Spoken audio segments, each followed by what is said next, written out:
అవి ఏడుండే మమ్మల్ని కొనుక్కోమంటారు. ఇంకోటి వచ్చేసి గొడ్డలు కూడా మా ఇంటి కంటే తీసుకొచ్చుకోమంటారు. మరి చీపులు కూడా ఇప్పుడు రావు, మీరు ఉట్టుకోవడం లేకుండా అది ఒక ప్రాబ్లం. మెయిన్గా అయితే పని చేసేటప్పుడు మీరు ఎట్టినట్టు కాలువలు వేసేటప్పుడు గ్లౌస్ కంపల్సరీ, మాస్క్ కంపల్సరీ ఉంటారు. అదొకటి మాకు చెప్పులు ఇవ్వట్లేదు. గాయలు కానీ వేరే వేరే అయితే పక్క పంట ఇళ్ళ వాళ్ళు మాకు సబ్బులు అంట మాట్లాడుతున్నారు, సబ్బులు కానీ అంటున్నారు. మాకు చేసే వాళ్ళకి సబ్బులు ఇస్తలేదు, గాజులు ఇస్తలేదు, మాస్క్ ఇస్తలేదు. దాన్ని దృష్టిలో పెట్టుకొని ఇంకా మాకు అన్ని సమకూరిస్తే ఇంకా వర్క్ చేయడానికి మంచిగా ముందుకు వెళ్ళిపోతాం. మాకు అన్ని సమకూరిస్తేనే తప్ప ఏం చేయాలి. ఇప్పుడు పని చేయాలంటే మా ఇంటి దగ్గర నుంచి గొడవలు ఏమంటే పని చేయడమే హార్డ్ వర్క్. ఇది మరి దానికి వెళ్ళి గొడవలు కచ్చుకోండి, పాడడం కచ్చుకోండి, సబ్బులు కచ్చుకోండి, అందుకే అన్ని సమకూరిస్తే మేము కూడా మాకు ఎంకరేజ్మెంట్ మేము వాళ్ళకి ఫాలో చేయగలుగుతాం. కానీ మాకు అన్ని చేయగలం. దాదాపు ఊరు చాలా పెద్ద వాడలు ఉన్నాయి, చాలా పెద్ద గలీలు ఉన్నాయి. సరిపోయే వర్కర్స్ మాత్రం లేదు. ఒక ఊరికి 8 మంది, ఒక ఊరికి 10 మంది. దాదాపు మా ఊళ్ళో జనాభాలు చాలా ఉన్నాయి. ఓ నెల రోజుల తర్వాత అన్ని ఊళ్ళు కలిసి ఒక ఊళ్ళో చేసుకునే పరిస్థితి వస్తుంది. అట్లయితే మేము సరిపోము. మీరు చెప్పిన విధంగా ఇవన్నీ సహజంగా కావాలంటే సాగు కాలేదు. కాబట్టి మా వర్కర్స్ని కూడా పెంచాలి. ఎంతమంది పెంచాలో చెప్పండి మీ ఐడియా కోసం. మీ ఇప్పుడు ఎంతమంది పని చేస్తుర్రు? ఎంతమంది? 8 మందిమే ఉన్నాం సార్. కాదమ్మా, రోజు మాత్రం చాలా ఉన్నాయి. మాకు 12 వార్డులు ఉన్నాయి సార్. మాకు ఇంకో దాదాపు ఇంకో 7-8 మంది, ఇంకో 10 మంది కూడా పడతారు సార్. 9 మంది ఉన్నాము. అలా ఒక ఆప్షన్ మొత్తం 8 మంది రెగ్యులర్ పడతారు సార్. అంటే ఉన్నదానికంటే డబల్ చేయాలి.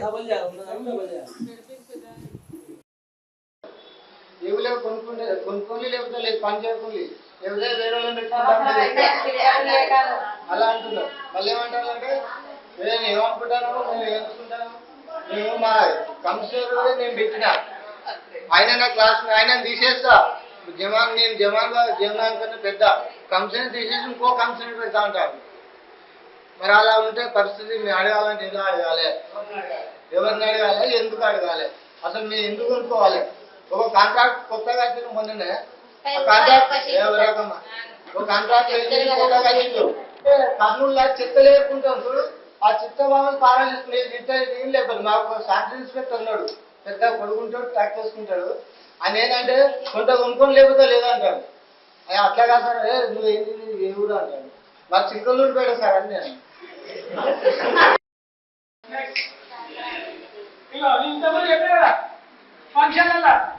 ఫంక్షన్ అవుతుంది. ఆ మోరి పక్కకే తీసేస్తారు, చేస్తారు మోరి పక్కకే వేస్తారు, ఆ కళ పక్కకే వేస్తారు. అది ఇంకా అది దొరకే చెత్త వచ్చి మోరే పడుతుంది. మనం ఆల్రెడీ తీసే ఉంటాం. అది ఆ జామ్ అవుతాయి, నీళ్ళన్నీ జామ్ అవుతాయి.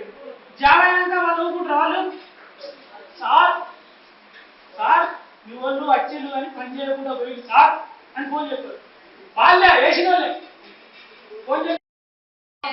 చెత్త పొడి చెత్త అంటే చెత్త అవి చెప్పులు కాగితాలు వేరు చెత్త ఇంక్లూడ్, కూరగాయలు అన్నము కూరలు అన్నీ వేరే కావాలి. అట్లా వేసి తీసుకుపోయి పడేస్తాం చెత్త దాంట్లో.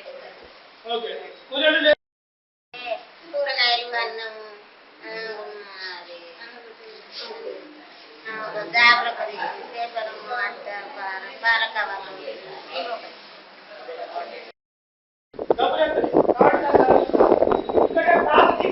ప్రాసెసింగ్ అంటే చెప్తారు, తర్వాత చేస్తారు. ల్యాండ్ ఫిల్లింగ్ చేయాలి, అది కూడా తర్వాత చేస్తారు. మనం చెత్తను తీసుకుపోయి ఒక కార్యక్రమం కదా, దాని చుట్టూ పార్కు తయారు చేయాలని చెప్పి ఎవరు కోర్టు ఎవరో చెప్పింది. కళ్ళు దాగినోడు విష్ణుమూర్తి కొడుకు, సారదాగినోడు సాంబమూర్తి కొడుకు. మరి ఏం తాగనోడు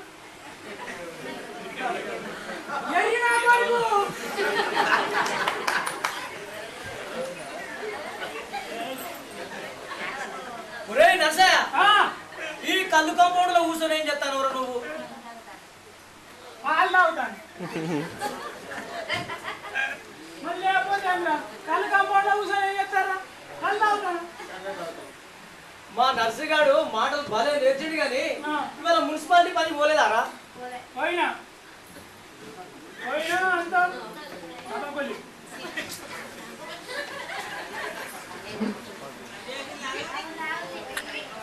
పోయినా అంత దగ్గర దూకినా నిప్పాంటి రేట్ వచ్చిన చెత్త నిప్పంటించేసావా? మరి అదే నారా మరి ఏం చేయాలరా? అంత చెత్తనంతా ఎక్కడ తీసుకుపోవాలా? ఏ దూరం తీసుకుపోయి ఎవడు పారేస్తా కానీ నిప్పు పెట్టిన చూసినా అన్నట్లేదు. నీ తెలివి తెల్లారినట్టే ఉంది కానీ ఒరే నర్సయ్య, చెత్తను కాల్చడం చట్టరీత్యా నేరం. చెత్తను కాల్చడం చట్టరీత్యా నేరం రా. నువ్వు దాన్ని కాల్చడం వల్ల ఎన్నో విషవాయువులు గాలిలో కలిసిపోయి గాలిని కలుషితం చేస్తారే. ఆ గాలిని మనం పీల్చుకోవడం వల్ల భయంకరమైనటువంటి క్యాన్సర్ వ్యాధులు వస్తాయిరా. క్యాన్సర్ గాలి కూడా క్యాన్సర్ అది కాదురా. అరే నర్సయ్య, బీవర్సి కాలంలో చెత్త అంతా పేరుకపోయిందట. అది ఎత్తిరాబో బీవర్సి కాలేరా. నేను పక్క వాడ పోతానా? పో ఎప్పుడు పోతావురా? పోతారా? ఎప్పుడు పోతావు? ఇప్పుడు పోతా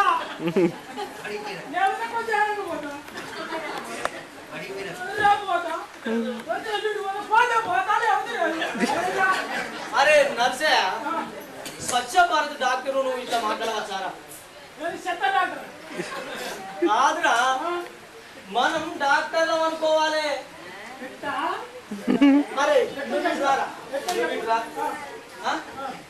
నీకు అరే నువ్వు ఫస్ట్ డాక్టర్ దగ్గర పోతే డాక్టర్ ఏం చెప్తాడు రా? అది చెప్పు. నువ్వు ఏం చెప్తాడు? పరీక్షలు చెప్తాడు, పైసలు కూర్తాడు. అరే నర్సయ్య, అది కాదురా. నీకు జ్వరమో దగ్గో పుండో గిండో అయిందంట, నువ్వు ఏం చెప్తావురా? డాక్టర్ దగ్గరికి పోతావు. డాక్టర్ దగ్గరికి పోతావు. అప్పుడు డాక్టర్ ఏం చెప్తాడు? నిన్ను దగ్గర తీసుకొని నిన్ను పట్టుకొని ఆ పుండు గిండంతా కడిగి ఆపరేషన్ చేసి కుట్టేసి న్యాయం చేసి నేను ఇంటికి పంపిస్తాడు. అప్పుడు నువ్వేం చేస్తావురా? బయటికి వచ్చి టిప్ టాప్ తిరుగుతావు నువ్వు మంచిగా. మరి అదే ఆ డాక్టరు నిన్ను పట్టుకోకుండా రేపు రాపో ఎల్లుండి రాపో నా ఇష్టం వచ్చినప్పుడే నీకు ట్రీట్మెంట్ చేస్తా అంటే అప్పుడు ఆ పేషెంట్స్ అనేది ఏందిరా కదా. కాబట్టి నువ్వు కూడా డాక్టర్ అసంటునివే. చెప్తా నేను. సమాజం అనే పేషెంట్ కి అంటే సమాజం అనే పేషెంట్ కి చెత్త చేదాలను బట్టి కుళ్ళిపోతే నువ్వు అసహించుకోకుండా ఆ కుళ్ళునంతటిని దూరంగా ఊరవతల పడేసి ఆ వాడనంతా శుభ్రం చేస్తాను. కాబట్టి నువ్వు సమాజాన్ని ఆనందంగా ఆరోగ్యంగా ఉంచుతావు. నువ్వు ఇంతమంది కాలనీ వాసులకు నువ్వు ఆరోగ్య ప్రదాతవు. నువ్వు అరే నర్సయ్య, సమాజానికి ఇంత గొప్ప సేవ చేస్తావు కదరా. నీలాగా సమాజానికి సేవ చేసే పని ఇంకా వేరే జాబ్ ఏదితో చెప్పరా నీకు? ఆ పని ఇంకేదైనా వేరే ఉద్యోగం ఇస్తుందా? మరి ఇంతమంది ఆరోగ్యాన్ని కాపాడే రక్షకులు మనం. అప్పుడు మన పెద్దోళ్ళు ఏమన్నారా? మానవ సేవే మాధవ సేవ అన్నారు. అర్థమైందా నర్సయ్య? మనం ఇంత గొప్ప సేవ చేస్తాను రంబాయి. మనం మళ్ళా నువ్వు చెప్తా అంటే నాకు రోగం లెక్క పడతానే. అసలు నేను గీత సేవ చేస్తానని నాకు తెలియదు. జనం నాతోని నా వల్ల నేను శుభ్రం చేస్తే మంచి హాయిగా బతుకుతాను. అంటే నాకు అంతకంటే మంచిది ఏ ఉద్యోగం లేక నేను ఇన్ని రోజులు దీంట్లో చేస్తాను. ముక్కు మూసుకొని అయిష్టంగా చేసిండ్రా, కానీ ఇంత మంచి సేవ చేస్తానని నాకు తెలియదు. నువ్వు మంచి ఇన్ని రోజుల కంపెనీ నోటి నుంచి మంచి మాటలు వినరా? పద ముందుగా చెత్తను ఆ మంటను ఆపేసి మన చెత్త పనిని చిత్తశుద్ధి చేద్దాం. పద ఆ సమాజాన్ని నిర్మిద్దాం. పదరా. జై కార్మిక, జై కార్మిక, జై కార్మిక, జై కార్మిక. మనదే కదా జై కార్మిక, జై కార్మిక.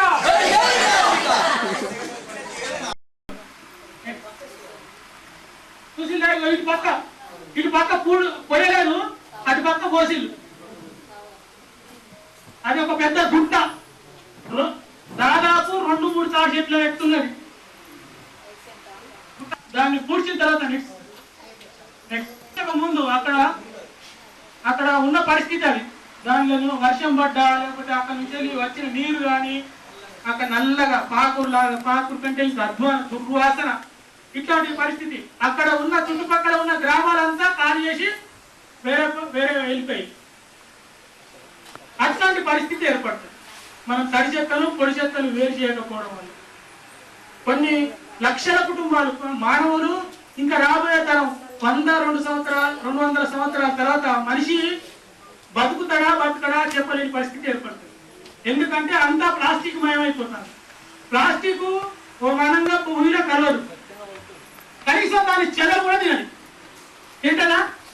తినదు. వాళ్ళ కొడుకులు ఇటు ఒక 5 సార్లు చెప్పుకోవాలి, అది కలవాలి, అది కలిగిపోవాలి. అది ఈ సంవత్సరం తయారు చేసిన కవర్ మళ్ళీ వచ్చేసి ఉంటారు. అంటే పళ్ళు, పూల ఆకులు, ఆహార పదార్థాలు ఇదంతా తడి చెత్త. సరే, ఓకే. కుండీలలో చెత్త పోతాను.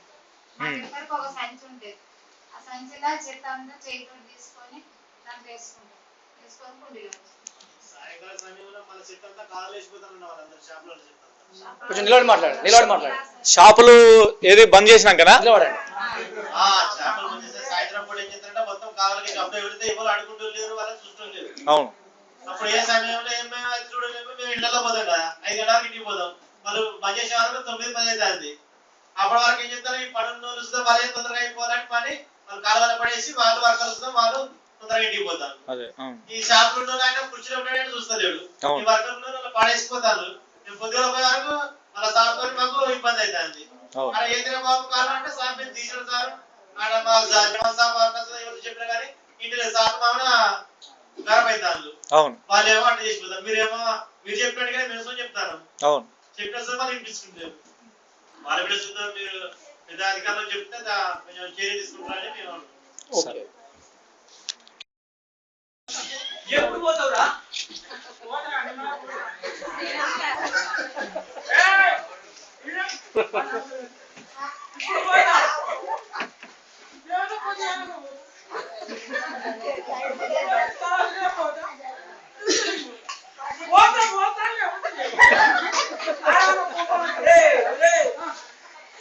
స్వచ్ఛ భారత్ డాక్టర్ అయిన నువ్వే ఇట్లా మాట్లాడచ్చారా? స్వచ్ఛ భారత్ డాక్టర్ చెత్త డాక్టర్ కాదురా, మనం డాక్టర్లం అనుకోవాలి. అరే ఇట్లా నువ్వు ఇట్లా నువ్వు ఆడ నీరుంటే నేను కూడా తాగిన అనుకుంటారు మనోళ్ళు. అరే నువ్వు డాక్టర్ దగ్గరికి పోతే డాక్టర్ ఏం చెప్తాడు? డాక్టర్ ఏం చెప్తాడు?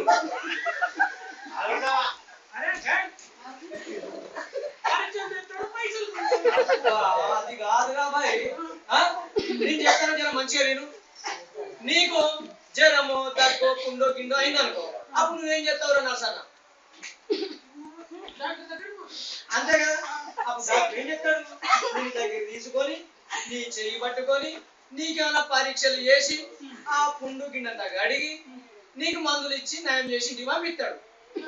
అప్పుడు నువ్వేం చేస్తావురా? బయటికి వచ్చి టిప్పు డబ్బుగా తిరుగుతావా లేదా?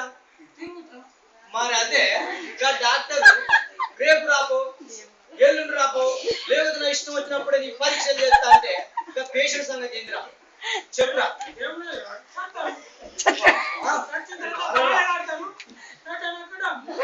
అరే నర్సన్న నువ్వు కూడా గా డాక్టర్స్ ఉంటుంది.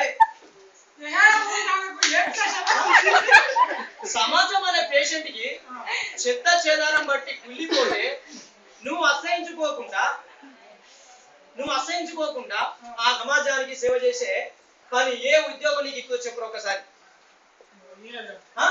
అంటే మనం ఇంతమంది ఆరోగ్యానికి రక్షకులం మనం. అరే అప్పుడు మన పెద్దోళ్ళు ఏమన్నారు? మానవ సేవే మాధవ సేవ అన్నారు. అంటే మనుషులకు సేవ చేస్తే దేవుని చేసినట్టు అంటే మనం గంత గొప్ప సేవ చేస్తాం పోయి. అరే నువ్వు చెప్తానే నాకు రోమం చేసినాడు మంచి మంచి చెప్పినావు. అసలు నేను ఈ పని పని దొరకక ఏదో పని చేస్తా అని ఈ పని చేయను. ఇన్ని రోజులు అయిష్టంగా నాకు ఇష్టం లేకుండా ముక్కు మూసుకొని అయిష్టంగా చేసాను. కానీ ఇంతమంది జనానికి నేను సేవ చేస్తానని నాకు నువ్వు చెప్పేదంటే తెలియదు. కానీ ఇప్పటి నుంచి నేను తాగాను, జనానికి సేవ చేస్తా, సంతోషంగా నన్ను నిజంగా చేస్తా, ప్రేమతో చేస్తాను. అరే నరసన్న, ఇన్ని రోజులకు నీ నోటి నుంచి మంచి మాటలు విన్నారా? పద ముందు పోయి ఆ చెత్తను ఆ మంట పెట్టావు కదా, దాన్ని ఆపేద్దాం. పద చెత్త పనిని మనం శుద్ధితో చేద్దాం, కొత్త సమాజాన్ని మనం స్థాపిద్దాం. పద నరసన్న, పద నడు నడు మనం పోవాలి, నడు.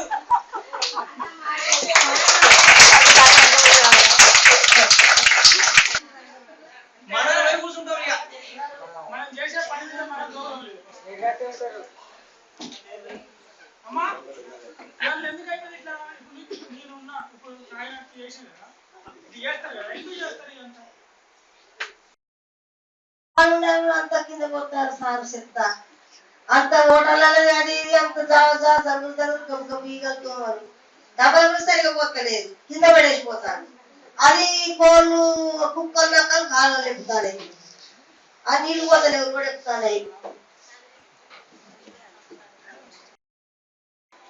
హైదరాబాద్ కు 125 కిలోమీటర్ల దూరంలో రంగారెడ్డి జిల్లాలో ప్రాచీన సాంస్కృతిక పట్టణంగా విలసిల్లుతోంది తాండూరు.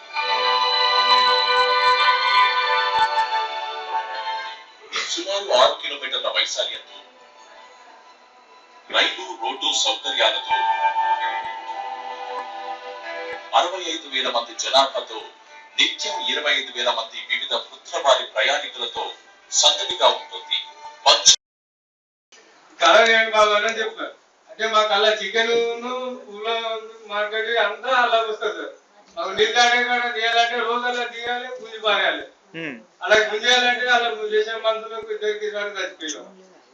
బాగా మూడో నేను చేసేది ఆ జయశంకర్ కాడ వాళ్ళు ఎంత జాగ్రత్త చెప్పారు, ఆ మార్కెట్ వాళ్ళు అదే పని చేస్తారు. సార్లు చెప్పేది ఫైన్ చేసేది మళ్ళీ అదే పని తెల్లాడేస్తారు.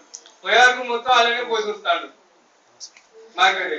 కూరగాయల market, post office area, post office area, hospital, CKM hospital కలిసి మొత్తం అలానే పోతారు. మార్కెట్ మొత్తం అలానే పోతారు. పూల దండలు, పువ్వులు, చికెన్ అంతా అలానే పోతారు. ఇంతకుముందు ఆ దుకాణాలకు ఫైన్ వేసిందా? ఫైన్ వేసిన అదే పని చేస్తున్నారు, అదే చేస్తాను. అంటే అక్కడ చెత్త కుండీలు అట్లాంటివి ఏమైనా పెట్టిందా మన వాళ్ళు? లేకుంటే అయినా అదే పని చేస్తారు. పొద్దున మనం తీసుకొని చూస్తాం, మనం తింటూనే ఉంటాం, వాళ్ళు పోతూనే ఉంటారు. అక్కడ వాళ్ళ మార్కెట్ లో కొంచెం చాలా ఇబ్బంది ఉంది సార్. మన మార్కెట్, కూరగాయల మార్కెట్ కాలం లేకపోతే చూద్దాం, పైన సార్లు పడుతుంటారు, 2 రోజులకు ఒకసారి చెప్తారు. షాపులకు చికాడంగా పోసిపోతాడు. అవును, షాపులు బంద్ చేసినా అది మాకు చాలా ఇబ్బంది అవుతుంది. అట్లా పొద్దున మేము తీసుడు అవుతుంది, మళ్ళీ సాయంత్రం పొద్దున మళ్ళీ ఏం చేసినారని మళ్ళీ మాకే అవుతుంది. చాలా ఇబ్బంది అవుతుంది.